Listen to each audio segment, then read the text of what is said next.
name's John Ungrund. I'm a design engineer at Versatech. I started here my senior year of high school, so 2014. Worked part-time through that year of high school and then all of college, and then started full-time when I graduated in 2018. I live in FEM, lived there my whole life, 24 years.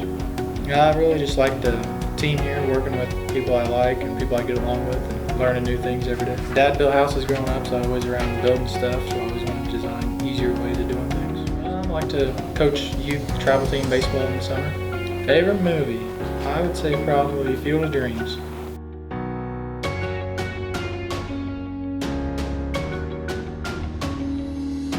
Flexible. They're flexible with my schedule and they do a lot of things, so they're flexible with customers. Just a great place to work. I worked here since high school, so they really took me in and I've learned every step of the way from job shop to intern to being a design engineer. Just really appreciate the opportunity.